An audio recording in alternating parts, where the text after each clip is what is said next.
கோதுமை குருணையும் துவரம் பருப்பையும் வச்சு அரிசி பருப்பு சாதம் மாதிரி செய்ய போகிறேன். அதுக்கு குக்கரில் கொஞ்சம் எண்ணெய் விட்டு வச்சாச்சு, காஞ்சிக்கிட்டு இருக்குது.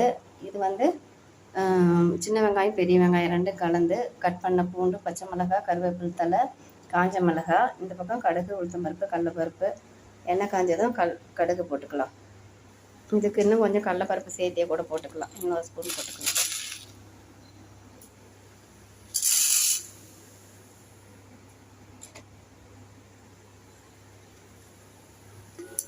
கடுகு நல்லா வெடிச்சிருச்சு. இனிமேல் ஒன்றா போட்டுக்கலாம்.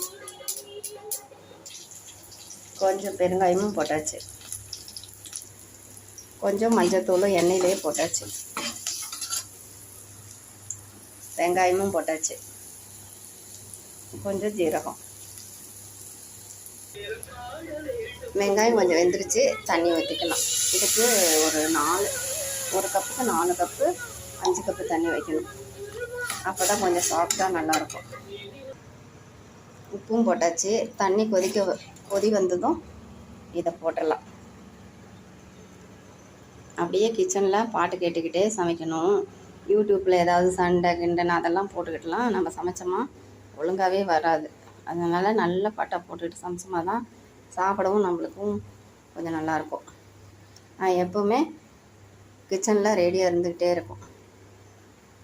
கொதி வந்துடுச்சு. இனிமேல் இந்த பருப்பை போட்டுக்கலாம். கோதுமை குருணையும் பருப்பையும் போட்டாச்சு. கொஞ்சம் மல்லித்தழை இருக்குது, அதையும் போட்டுக்கலாம். இப்போ உப்பு சரி பார்த்துட்டு குக்கரை மூடி வச்சு வெயிட் போட்டுடலாம்.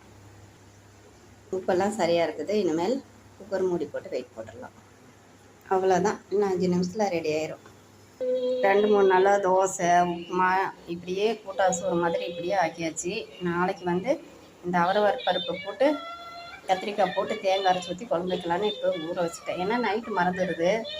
இது வந்து ஊறட்டுன்னு ஒரு சாயங்காலமாக எடுத்து ஃப்ரிட்ஜில் வச்சிடலாம். 2 விசில் நல்லாவே வெந்து வந்துடுச்சு. இப்போ எடுத்து போட்டுக்கலாம்.